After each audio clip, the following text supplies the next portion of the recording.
Hello and welcome back to the Game Lore Archives. It has been a little while since you've heard this voice, unless of course you're on the playlist. Then it may have been like 40 seconds ago, however long the ad things are at the beginning. And the question that everybody wants to know is, where have I been? Who knows? But it's time to get back on with Diablo. Today we're going to be looking at a handful of topics, all linked and very important. At this stage, we do normally ask anyone who's not subscribed to do so. So go do it. Just press it. We can all move on once you've pressed it. Okay. All right. Fine. Whatever. There is one other thing that needs to be cleared up fairly early on in this episode. It's chronological and it's an issue that we sort of need to address, and that is when the Horadrim were actually formed. In Diablo 1 in the manual, and one time in Diablo 2, it's explained and suggested that the Horadrim were formed in the Sin War. However, this appears to be an error, as every other source since says they were created as a result of the Dark Exile, which happened many, many years after. This seems to be some kind of lore oversight, and I think this is partly to do with the fact that the Sin Wars themselves have actually changed since it was laid out in the manual for Diablo 1. Not by much, but enough to cause some issues. The Sin Wars used to just refer to a time in which demons and angels fought over Sanctuary, rather than a singular event which is written about in the Sin Wars books. And there is, of course, an episode up about the Sin Wars, so go check out what actually happened.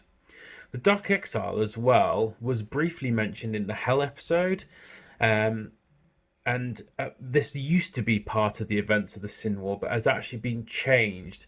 And the Dark Exile of the three greater evils happened hundreds of years after, and this is where the Horadrim were actually formed to stop the influence of the greater evils of Hell in Sanctuary. So, just to clarify, manual in Diablo 1 and stuff in Diablo 2, not right. Stuff in Diablo 3, good to go. That's what we're going to go with. The four lesser evils have managed to force the three greater evils out of Hell and into Sanctuary, and they were terrorizing the land. I mean, they're demons, what else do demons do? Tyrael, the Archangel of Justice, decided to step in once more to defend humanity, and created the Horadrim, a powerful group of mages handpicked with the best chance of completing the task, and from no particular mage clan.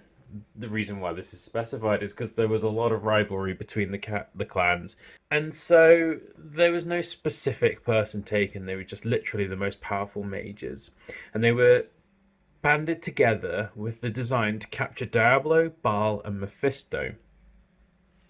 Tal Rasha was to be their leader, and they were given Soulstones to contain the demonic powers of the three that had been exiled.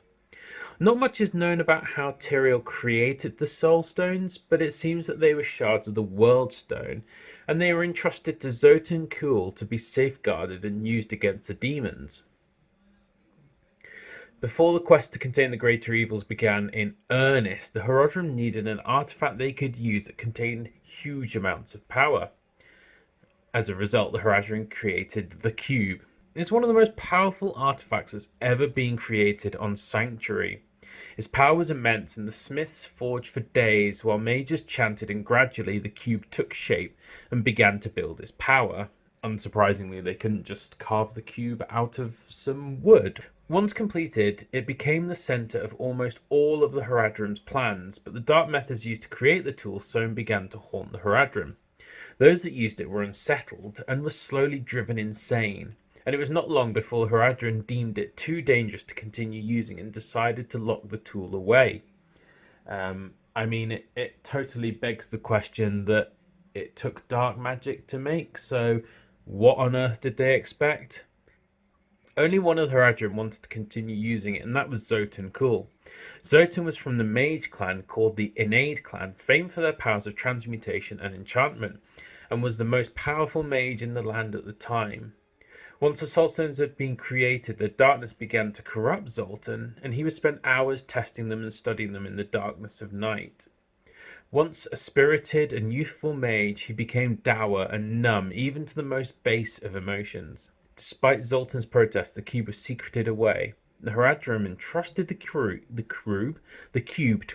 to a group of barbarians who kept it secret even to other members of their tribe. Soon the cube was all but forgotten by everyone except those that had an unnatural amount of life. In its place, the Horadrim cube was made. This is essentially a watered down, weaker version of the cube, like the shandy of beer. Its powers were less, but it didn't drive those that used it to complete insanity. And with their sanity safe from their own tools, the Horadrim were ready to hunt down the greater evils. And the first of all victim to the group was Mephisto. They fought the greater evil at his fortunes of bone, no euphemism here, and the Horadrim only won as they had the power of resurrection, but would have been crushed otherwise. Mephisto was captured within his Soulstone, but the battle had caused many innocent people to die in the urban area that surrounded the tower. With Mephisto sealed in the Soulstone, the Order built the Guardian Tower and entrusted the stone to the Zakarum faith, which was emerging at the time. Of course, this was to prove to be a diabolical mistake and would corrupt the faith, but that would happen slowly over the years. The second of the evils to be captured was Baal. After the Horadrim followed Baal, who was also with Diablo, across the Twin Seas to the city of Lut Gholein. They waited for Baal to leave the city and attacked. With Baal and Mephisto captured, this only left the Lord of Terror Diablo. The Horadrim followed in his wake and soon confronted his demonic army. The battle was decisive and Diablo was captured. Tyrael appeared once more to the group and congratulated them on capturing the three greater evils. The bad news is that Diablo's Soulstone had to be buried deep underground in a labyrinth far from the unsuspecting people of Sanctuary and had to be guarded for the rest of time. So the Horadrim dutifully hid the stone, built a monastery to guard it, and gradually changed from the warrior mages that they once were to the scholars they became.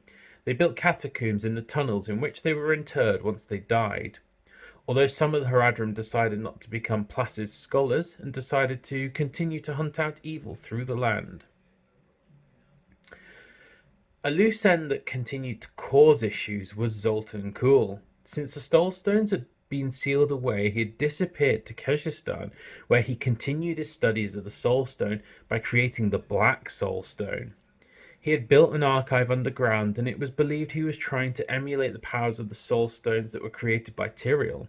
This would have brought the attention of heaven and hell in a very bad way, and so the remaining Horadrim agreed to hunt him down. They eventually found the renegade and managed to destroy his body, but not his soul. And I mean, really, they destroyed his body. His blood was put into 2 jars and were hidden separately, as was his head. The Horadrim then went to seal his headless, bloodless corpse into the Shadow Realm. With this, the Horadrim disappeared back to the monastery in Tristram and continued to guard against Diablo. As the years went by, the Order shrunk, and with few sons to refill the ranks, it faded into obscurity. And with nothing left to do, and the horrors of the prime evils fading, with time they began to squabble. Soon only Deckard Cain and his mother survived as members of the Order, and they quietly studied and shared stories so that the threat of the prime evils was never truly disappeared. As Deckard grew older, he took the Horadrim more seriously and eventually passed on his knowledge to Lear, who he adopted. The fate of Lear, Deckard, and the Horadrim Order will be covered in another episode. However, for the time being, that's all for us, and we'll be back next time with some more lore on stuff and things.